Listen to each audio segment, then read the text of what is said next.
Thanks, sweet. Quick question though, did you start the recording by any chance? The start broadcast button up at the top? I did, yes. Okay, sweet. Oh, oh, that was awesome. All right. So let's give him another round of applause and welcome back. Thanks, y'all. I'm glad to be with you. Yeah, so to start, just a little bit about myself. Um, so currently I work for these folks, Mass Relevance. We are located here in Austin, Texas. We either build or power experiences like this year for Major League Baseball, or this that you might have seen for the last Olympics, or President Obama's Twitter town hall. Pretty much if you see Twitter appearing on television, then it was probably us that was powering it. In fact, I think we are coming soon to your very own CBC. And some of my previous gigs, also all of these companies were either located now or at one point in Austin. We also have this in common. We are all hiring thoughtful Ruby developers. So if you need a job, then I would recommend that you learn Ruby. And another great reason is, of course, the subject of today's talk. And so if you're here, you're off to a great start. Otherwise, you have probably been at it for years, and you just want me to shut up and get on with it. Righto, here we go. So as front-end developers, we kind of have a bit of a quandary, and that is that the amount we've needed to know over time in order to consider ourselves competent front-end developers has increased pretty substantially. So back in 1995, right around the time that my Alanis Morissette reference there would have been at all relevant, it was pretty much just HTML, right? It was paragraphs, lists, blink tags, you know, all that stuff. You are all set. And then in 1997, we've got CSS and JavaScript. We start thinking about separating our style from our content, making that content dynamic. And then in 2005, the term Ajax is coined and starts giving people headaches. And then in 2007, we have even more headaches with mobile development. And all right, 2013, we've got CSS3, HTML5. It's just a version bump, right? We're all set. Well, let's start to unpack that a little bit. So CSS3 really comprises animation and 2D, 3D transforms and fonts, and HTML5, you've got this host of new semantic elements and local storage and video and audio and geolocation, and JavaScript is MVC and AMD, and really it's just evolved into a series of acronyms at this point. Plus you got the coffee script and the espresso script and the latte script, and you'll probably want to know about this stuff here as well, and maybe have a passing familiarity with all of these things, and then you've also got these libraries, and before you know it, you're dealing with a tag cloud, right? And as we know, everybody hates tag clouds, right? So hold on to your hats, folks, for this even more stunning conclusion. The explosive growth of the web has really dramatically increased the complexity of front-end development. And our tools haven't always really kept pace. So how do we start to tackle some of this complexity with a tool that we know well, Ruby? So let's start from the foundations. Markup. So let's take a look at some HTML, some of the how to make a living.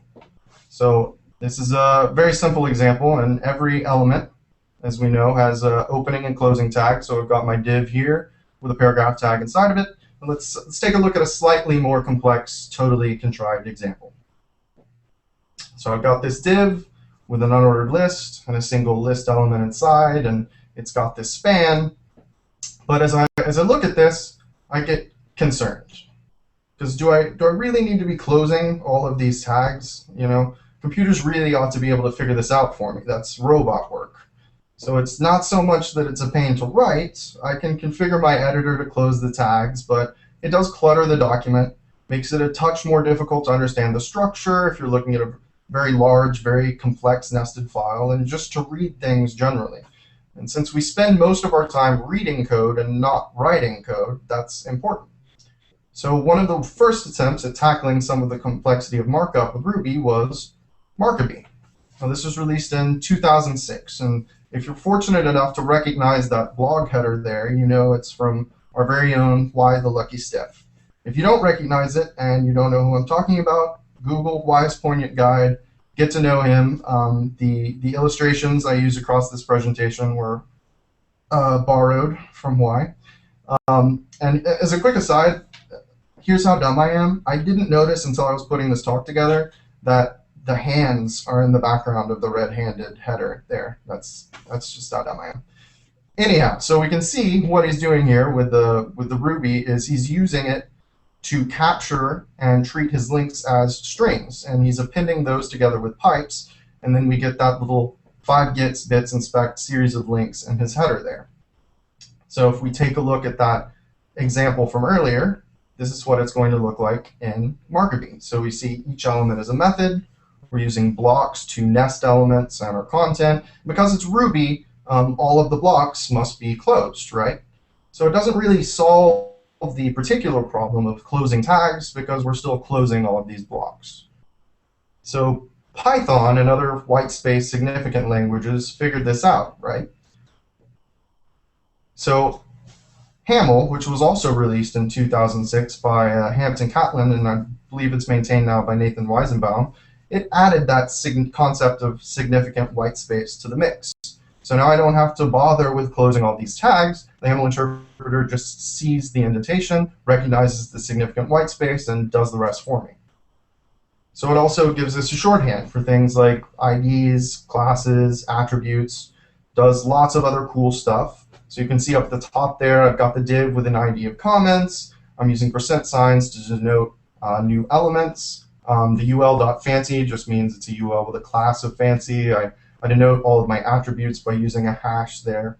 And I don't want to start a religious war. I know that there are a lot of feelings about Haml on both sides, but it's hard to argue that this isn't a much terser, assuming that terser is a word syntax. So an even terser syntax would be slim. Slim is a relatively new entrant onto the scene of Ruby HTML preprocessors, but it started as an experiment to see just how much code could be removed from standard HTML. So at first glance, we can see we've lost those percent signs to denote new elements. And really, this is just about the fewest number of keystrokes you can get to produce usable markup. A few differences as well, where you've got a different style for denoting our attributes. But really, as we can see, Haml and then Slim being the king of the terseness contest there. And really, these are all great ways to make it easier to comprehend the structure of our documents, to make them more readable, therefore more maintainable, and really just to allow us to write more markup faster. But we're not going to get through things with content alone. We also need to make sure our sites look nice. So good design helps with the success of any project, but sometimes our style sheets can get needlessly complex. So how can we start to simplify our style sheets with Ruby? Let's start by taking a look at some of the problems with our beloved CSS. So if you talk to a neckbeard, a wise, learned coder about CSS, they always have some problems with it, right? It doesn't do what they think it should. So what are some of those problems? Well, for starters, nesting, right? Why am I saying nav ul and then nav ul li? I'm styling up a navigation element here. I don't need to be doing that. And then variables, right? I've got this color red listed twice. What if I want it to be blue? I have to go through and find change for red. That's totally ridiculous. And functions. I don't have functions either, right? So enter Sass, which was given to us by the same folks that created Haml. They, in fact, built it as Haml for style sheets. Here we're looking at SCSS, which is Sass's cousin. It's actually now the default in new Rails projects. And it allows us to do some really cool stuff. Like, you can see I can nest my selector there. So rather than saying nav ul and nav ul li, I just nest it inside of that ul element. I can also nest my attributes. So rather than font weight, font style, and font size, I nest them there inside of that font block. I can also use variables. So I'll say, well, I want my text color to be red, and then I'll just use that text color variable in a couple of places. Then I can just make that change in one place, and you'll know how variables work. I'll just skip over that. So variables are really where Sass starts to look like CSS from the future. So if I've got this callout div and I'm defining some attributes of its border, I can say I want it to have this particular color of green, and then my default border width is 5 pixels. But inside of this callout div, I want to multiply that default width by 2, or I want to apply this darken function to that original color. So then I can set this one kind of base color for a theme, and then by using these darken and lighten functions, I can just make one change to that color, and then essentially have reskinned my entire site. Mixins, these are the functions of Sass. So here I'm defining this index table mixin. I'll say for index tables, I want everything in the header row to have a bold font, and I'll go ahead and zebra stripe that table. So then for my table with a class of users, I want that to just incorporate all of those styles. Now, one project that makes heavy use of the mixin functionality and is built on top of Sass is called Compass. It refers to itself as a CSS authoring framework. So with Compass, we get a host of CSS3 mixins, layouts, some typography patterns. So let's take a look at some of this. So one of the really basic CSS3 mixins in Compass is border radius. So I've got this class of round in here, and I say include that border radius mixin.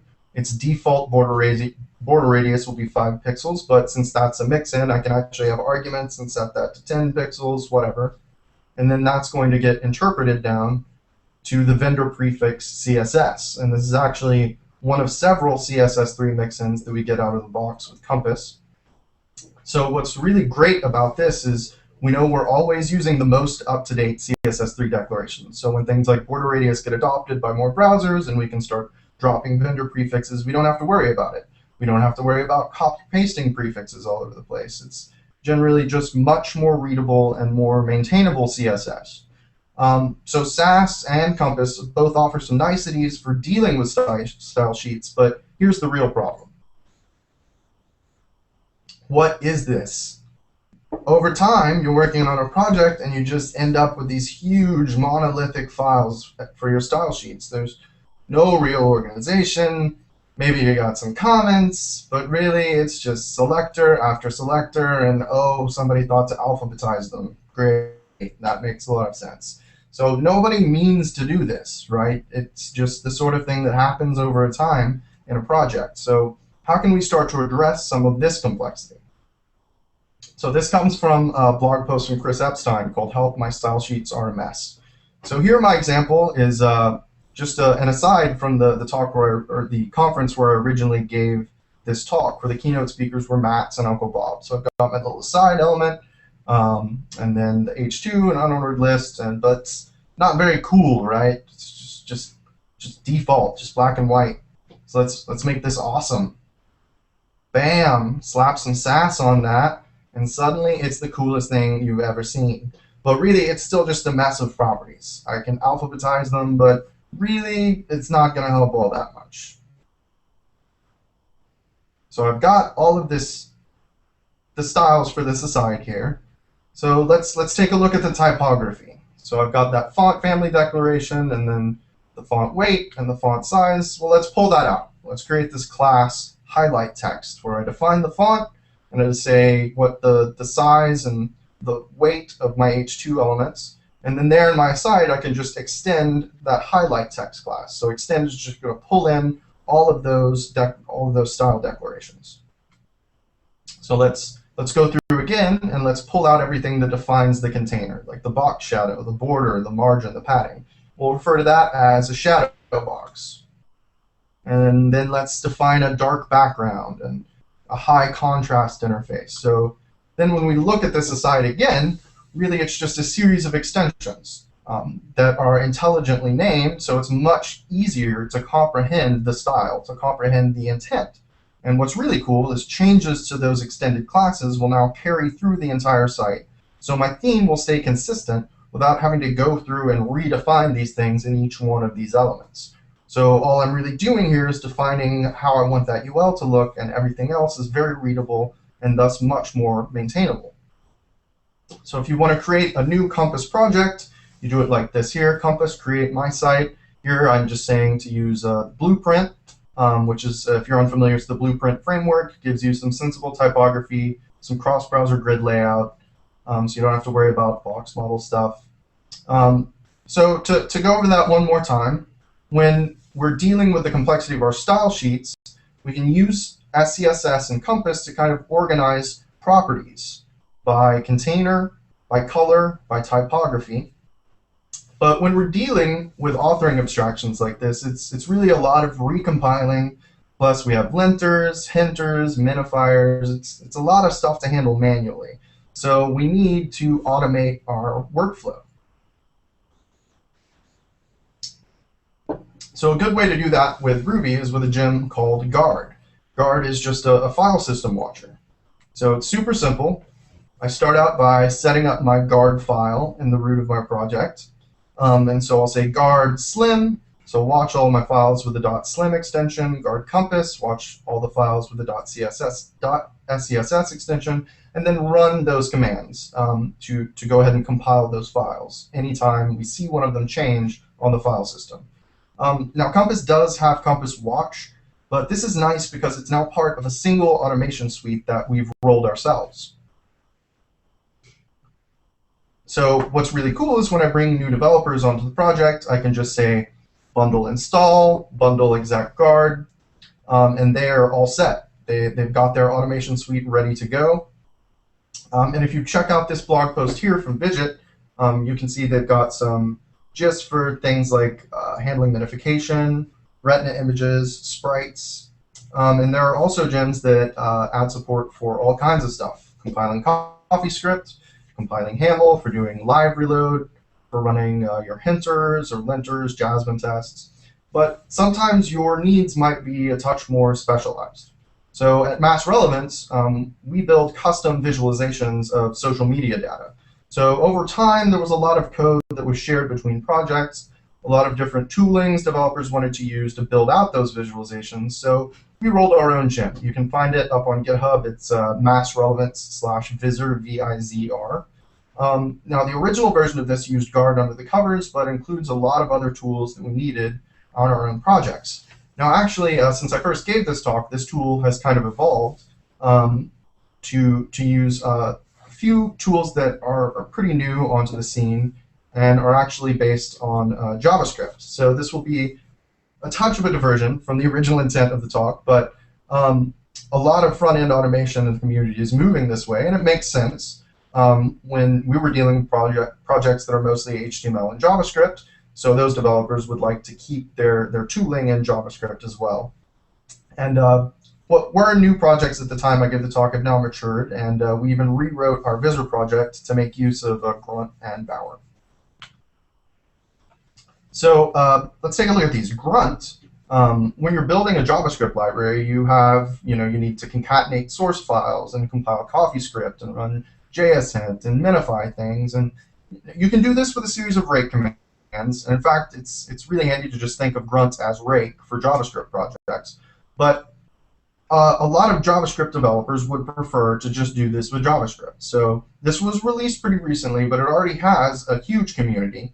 It's very easy to incorporate plugins for Handlebars, CoffeeScript, Jade, Require.js, all the hot JavaScript stuff the cool kids are using these days. Bower, or Bower, I actually have no idea how it's pronounced, is essentially Ruby gems for JavaScript libraries. It's just a package manager for front-end libraries. This is very cool because really there was no standard way of doing this. It's essentially just copy down some files, stick them wherever you want them. But now I can just install the node package Bower. I can say Bower install, which installs all my dependencies. Then I can go ahead Bower install underscore to get the underscore library in there.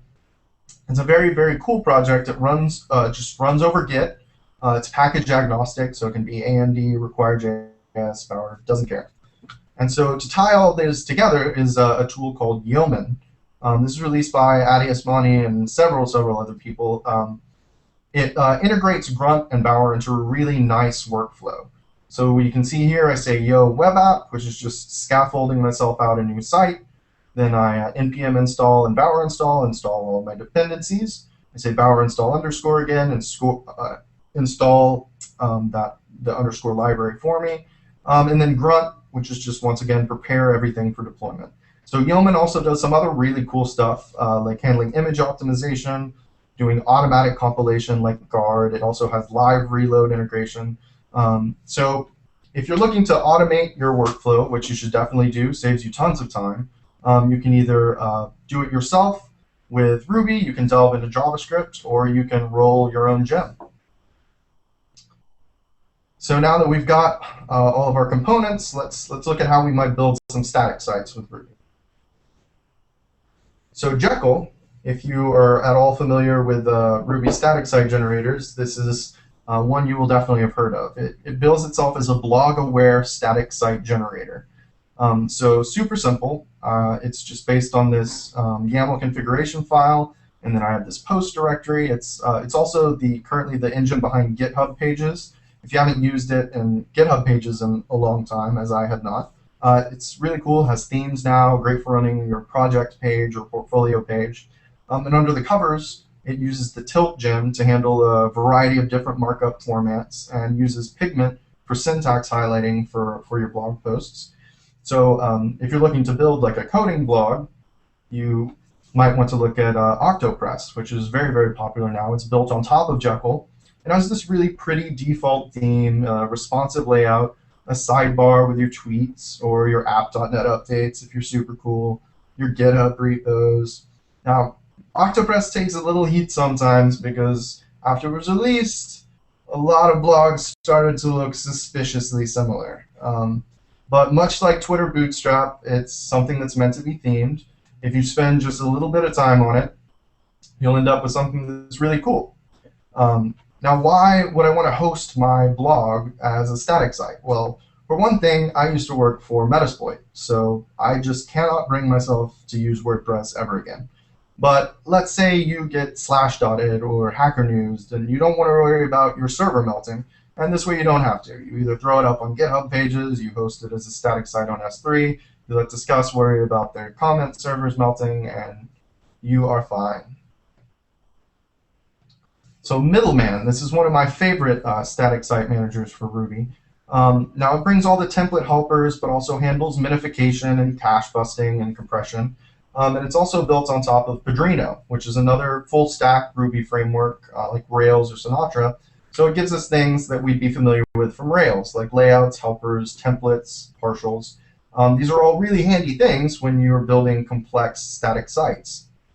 So let's take a look at building a sample project with Middleman.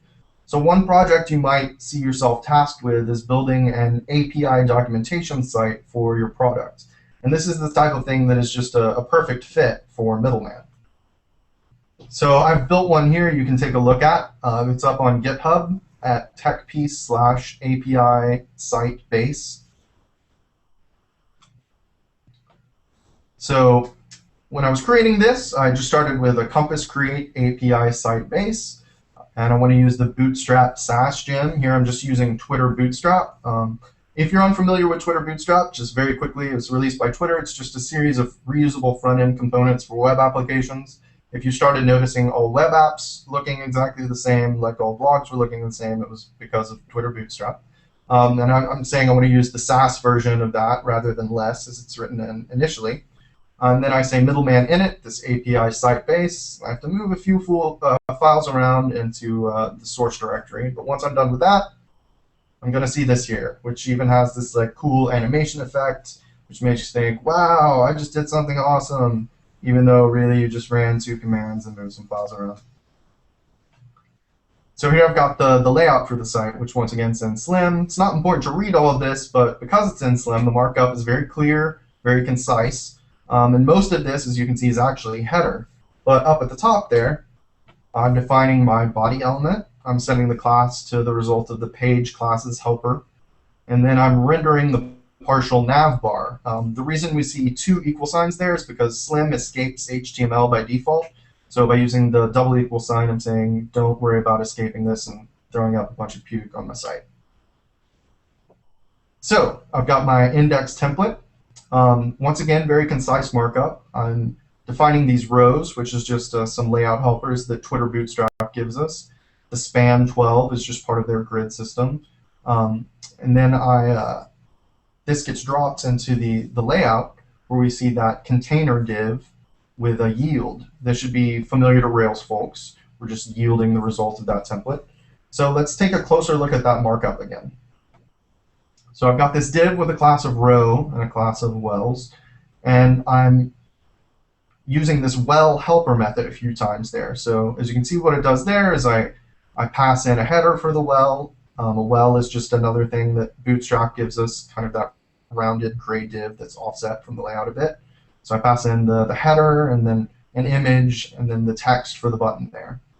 So if you look inside of that helper, this is just one cool thing that Middleman gives us is access to the lorem ipsum gem.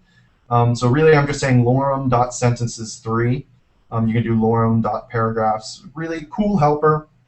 Makes it super simple when you're prototyping layouts like this and you just need some lorem text. So here is our finished product. I put this together start to finish in about 30 minutes, which for something that looks like this, for someone like myself who's typically not so great at visual design, in the past couple of years, we've really advanced the state of the art in terms of how quickly you can put prototypes together. Like I said, this is up on GitHub to peruse at your leisure, IA. And hey, if Middleman looks like it's not your bag, don't worry, because in the Ruby world, you have got serious options when it comes to static site managers. But hey, static sites, they're not going to make me any cash, right? So who cares?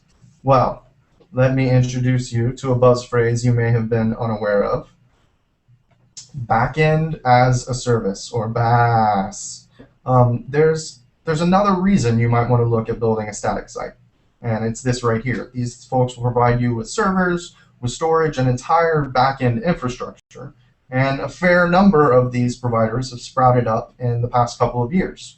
Now, most of these are tailored specifically for mobile apps and provide SDKs for iOS or Android, but one of them, Parse, actually has a JavaScript SDK. Now, it's still meant to be used for mobile apps, but we can use it to build a static site, and that we're delivering the same static content to all our users that's still dynamic. So this means we'll be building the entire site in JavaScript and HTML, and the Parse SDK is actually based on Backbone. Since I am too lazy to build an example app from scratch, let's use the go-to resource for client-side MVC framework example apps. That is To-Do MVC. So this is a resource built by Adi Asmani again and several other folks, and it attempts to take pretty much every client-side MVC framework that exists and build the exact same to-do list application. It's trying to be the Rosetta Stone of client-side MVC frameworks. So the app itself looks like this. This is a really excellent resource for determining which MVC framework is going to fit your needs. Since they have a Backbone version, and since Parse is actually based on Backbone, it's really just a matter of converting the existing To-Do MVC for Backbone over to Parse. There's actually a handy guide for doing this very thing over at the Parse help site. So I start by creating my To-Do MVC app, and we go ahead and gank all the code for the Backbone app from To-Do MVC. I've got this up as well at GitHub at techpiece/todomvc parse. Don't worry if you aren't familiar with Backbone. We're not going to dive into it too deeply. But we'll start off by including the Parse JavaScript SDK. We'll call their initialize function with these super secret keys that no one else is ever going to see ever. And here we have our original model from the To-Do app. So it has some default values, as we can see. We've got this toggle function that just saves the model and toggles that completed Boolean symbol. So to change this over to a parse object, we'll change Backbone model to parse.object. Simple. Then we'll also add the class name to do, so it knows where we're going to map that on the parse backend. So, step 3. Let's take this to-do list Backbone collection, and we'll change that to parse.collection. All right, that was it. And then step 4. Okay, we are done. Wonderful. So let's go ahead and deploy this thing. Now this is going to be super tough. I'm going to click continue, and I'm going to sync that folder up to S3, and then it is deployed. Okay, so that took a few seconds. This is the coolest part of backend as a service providers. This site right now is hosted on S3. The deployment takes milliseconds, and we don't have to worry about it falling over suddenly if everybody's like, oh, holy crap, check out Matt's to-do list, it's the coolest thing. This is a really powerful paradigm. As more and more services like this come into being, we're going to have new ways to think about architecting our applications. So if you want to check that out for some reason, it is at todo.matthewbuck.com. This is a really simple example app. There's no concept of users. Everyone can see everyone else's to-dos. So go in there and start typing out curse words for everyone else to see. Just be sure to refresh because it doesn't pull, and refresh mercilessly. I don't care. I don't host the front end or the back end myself. I host nothing. So, since I initially wrote this presentation, another new service that has come onto the scene, backend as a service provider, is Backlift. This one is super, super cool. So let's try that whole process again, this time using Backlift. So we'll start by signing in, linking it to my Dropbox account. We'll see why that is here in a moment. All right, step one, I will create a new app. Wonderful. Step two, use the Backbone to-do template. Wonderful. Step three, oh, okay, no step three even. It's 2 steps, bam, done. To-do MVC is up. So this is super, super cool. It creates a folder on my Dropbox account, creates that same to-do app, and so we see it here inside of my Dropbox folder. I can just go ahead and open that up. Inside of there, I'll open that index.html, and I will just change that header from to-dos to super awesome to-dos. And then the process of deployment is save. I save the file. Then Dropbox syncs the file, and it is up. The change is reflected instantly. This is really, really neat. If this really changes the game in terms of throwing up super quick prototype sites. I was unable to find any pricing information. It is a very new service, but definitely worth checking out. These backend as a service providers, like I said, are really going to change the game in terms of the way we think about architecting our applications. So to go over that one more time, if we're building static sites, then Jekyll is the engine for GitHub pages, a great option for blogs, as is Octopress. You can use Middleman for managing a static site, or you can use Parse or Backlift as a backend as a service provider. And that is it, folks. Thank you so much.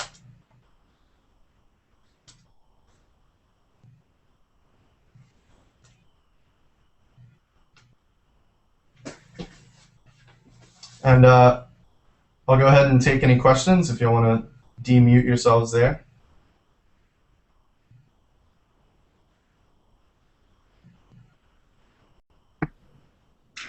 All right.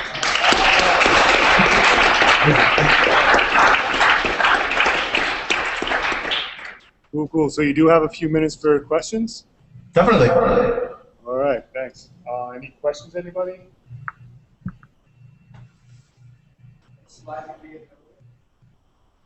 Did you hear that? I did not. Okay. They were asking if the slides are going to be available. Yes, in fact, they already are. They're up on SpeakerDeck. If you just search for my name, Tech Piece, up on SpeakerDeck, you usually find them. I'll go ahead and I updated a few of them. I'll go ahead and upload the most recent version. All right, thanks. Any other questions?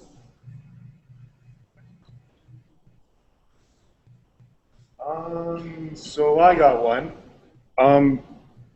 There's a lot of stuff at the beginning there with the different potential toolkits you can use, and like choosing the slimmest thing isn't necessarily always the best choice. So what's your actual ideal setup right now? I do actually. I prefer to use Camel in my projects just because it's. I think when you're evaluating any open source tool, obviously the size of the community is very important, and really that's. While I really like Slim, I take comfort in knowing that there are a lot more people working on the project. It's been around a lot longer, and it's easier to get my questions answered. So I tend to stick with Haml. Haml and SCSS are my go-to right now. Cool. Any other questions come up? I'll ask you another one. Do you have any other like what's your favorite like little lesser known technique that you use right now with either with it could just be with the front end stuff or just general Ruby tips or advice? Hmm, that is a good question. I can't really think of anything off the top of my head that's lesser known, really. I kind of covered everything that I know. I'm not very smart. Okay, cool. Anybody else come up with anything? Oh, we got one coming up. If you like the fact that Haml does not have ending statements, why do you prefer SCSS over Sass? Even it's very similar to the difference between HTML and Haml. Yes, that's a good point. Really, the only reason I go with SCSS is because now that it's the Rails default, um, I can expect more projects, more gens that interface with Rails to use SCSS themselves. And when I bring new developers onto my team, I would expect more of them to be familiar with the SCSS syntax over the Sass syntax. But that is a good point.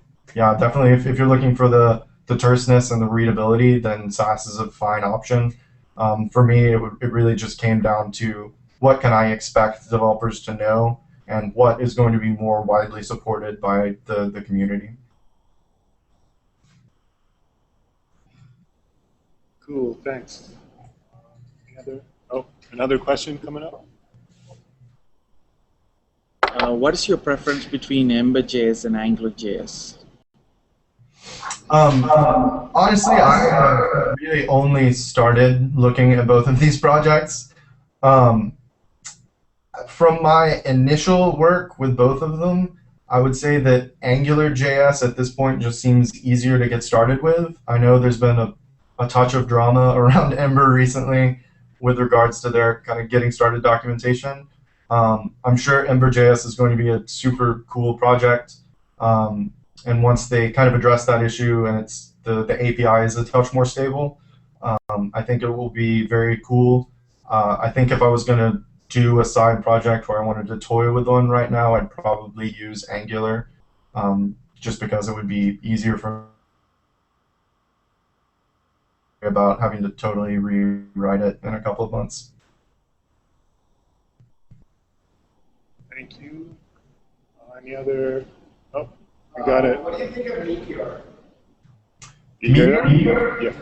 I think it's awesome. That's another one where I really just started looking at this stuff. I've been paying attention to it for a while. I think what excites me about Meteor is it kind of makes me feel the same way I did when I watched like the blog in 15 minutes video, which is what got me started with Rails. Just like, oh wow, this is probably the future. I should probably learn this stuff.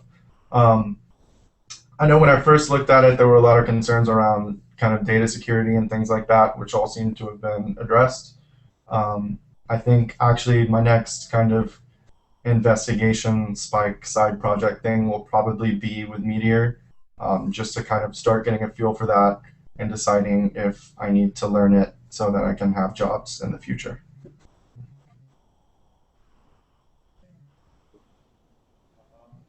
Any other questions, anybody? Not see any more questions. You have any final words of wisdom for the group? Just keep trying to stay one step ahead. I think as Rails developers, what's really cool about this community is we try to stay on the cutting edge. So if you're here to use the group, you're obviously interested in doing that. So yeah, just try to see what's coming around the bend, stay on top of stuff, and keep making awesome things. Just a quick question. Oh, one more question, sir. Yes. Like SAS or CoffeeScript and all these things that you compile to the end product of the debugging. Like when you try to find the mistakes in the code in the end that's generated. Did you hear that, or? I didn't quite hear that. It's summarized for me. So he was asking about stuff like SAS and stuff like that that are compiled at the end before being pushed to the server. How do you debug it? What did you want to maybe? Oh, how do you find like exactly is it generating clean code or like clean HTML or clean CSS file? So, is the question how do you debug this stuff that's being processed? Yeah, and he's asking if it ends up being clean code at the end as well. So there are different flags you can use for the different processors. So you can either say output minified code or output indented code. I find it to be very clean. One way you can kind of address the problem of debugging is something that really is just starting to make its way into the browsers, and that's called source maps. So I know there have been a few blog posts recently about how you can enable source maps in Chrome developer tools.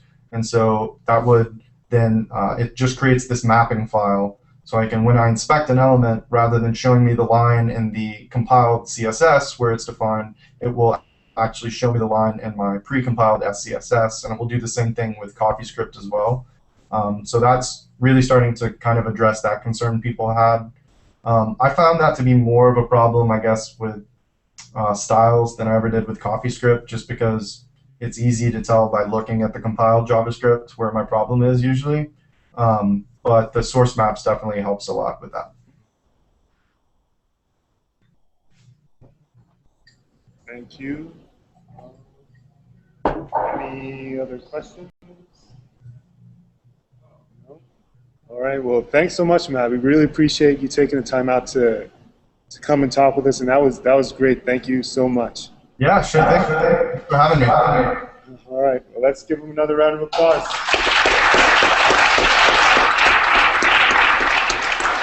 Adios, y'all. All right. Thanks. Cool. Have a great night. Thanks a lot. Yeah, sure thing. All right. Take it easy.